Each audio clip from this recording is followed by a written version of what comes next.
Assalamualaikum warahmatullahi wabarakatuh. Alhamdulillah Ibu-Ibu Aisyah Kota Malang yang saya hormati dan saya sayangi serta saya banggakan. Hari ini kita bisa bersama-sama mengkaji beberapa tentang kehidupan Islam dan bagaimana penerapan Islam dalam kehidupan sehari-hari sebagaimana yang dicontohkan oleh baginda Rasul kita. Alhamdulillah alamin wassalatu wassalamu ala asyrafil anbiya'i wal mursalin sayyidina wa maulana Muhammadin wa ala alihi washabbihi ajmain amma ba'du. Memasuki tahun 2020 ini memang semakin menuju ke ujung tahun ini ya, semakin serasa kita membaca berita bahwa Indonesia ini sedang mengalami krisis dimensi sosial dan tentunya banyak sekali disampaikan tentang rusaknya mental para pemudanya.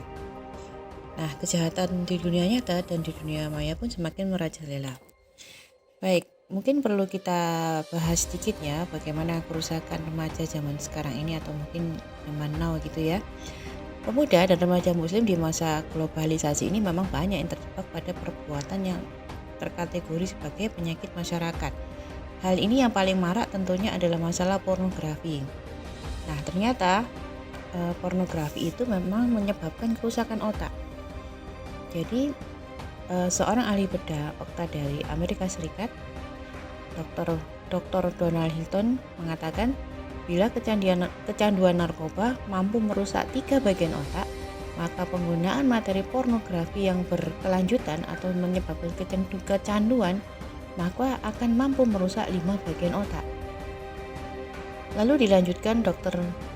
Mark Castelman, penulis buku The Drugs of the Millennium, beliau mengatakan bahwa pornografi itu adalah sebuah visual crack cocaine atau narkoba lewat mata. Bagian otak yang paling dirusak adalah prefrontal cortex atau PFC, yang membuat seseorang sulit membuat perencanaan, mengendalikan hawa nafsu dan emosi, serta mengambil keputusan dan berbagai peran eksklusif otak sebagai pengendali impuls-impuls.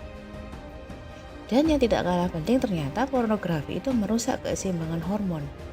Karena ada hormon-hormon dalam tubuh yang secara fisiologis dibuat bekerja terus-menerus oleh pornografi.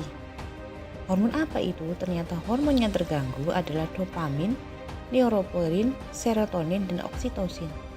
Gangguan hormon ini menyebabkan seseorang tidak dapat berpikir jernih, malas berpikir, dan tidak dapat berpikir kreatif.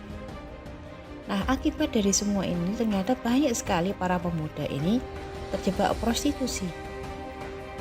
Karena bagi orang yang belum menikah, ketika terpapar pornografi, ia akan tergoda melakukan aktivitas tersebut.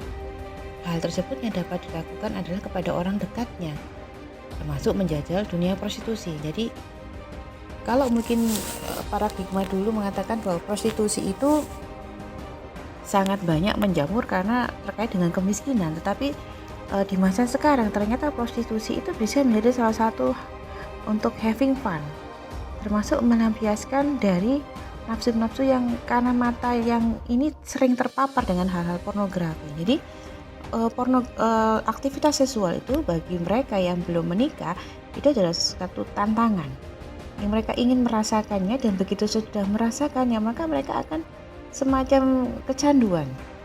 Nah, pada dasarnya Islam itu kan mengatur ghorizah nauk kita dengan menikah ya. Maka bagi mereka yang belum siap menikah tentunya akan ada hal-hal yang dapat dilakukan, misalnya berpuasa dan tentunya menjauhkan dari segala sesuatu yang itu akan membuat orang untuk tergoda melakukannya, yaitu salah satunya adalah menundukkan mata dan mengalihkan mata dari hal-hal yang bukan menjadi haknya.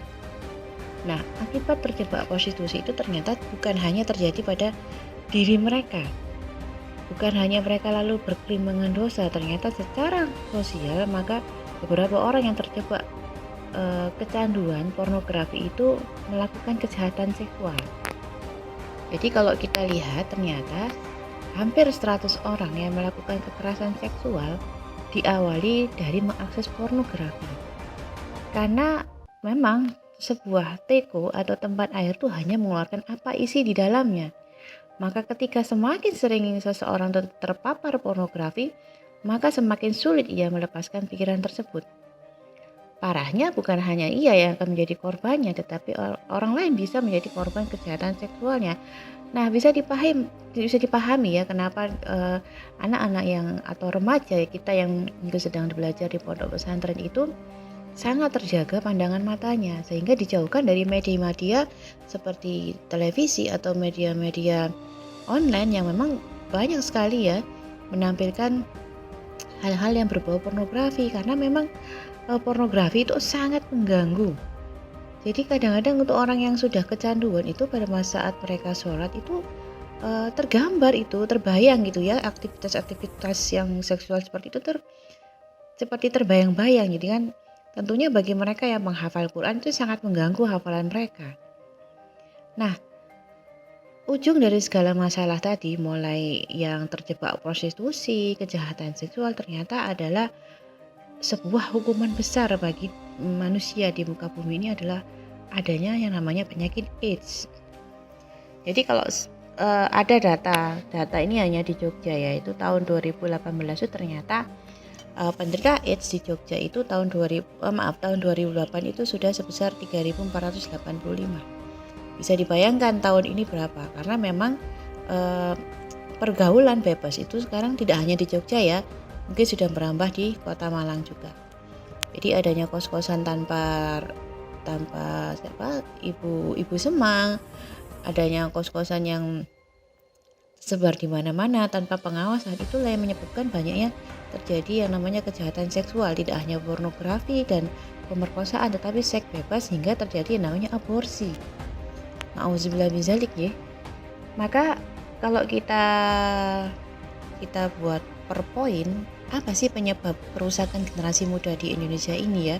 Kita berbicara secara khusus di Indonesia, ternyata adalah yang pertama, lepasnya syariat Islam dari sendi-sendi kehidupan. Jadi Islam hanya dianggap sebagai agama yang ritual saja.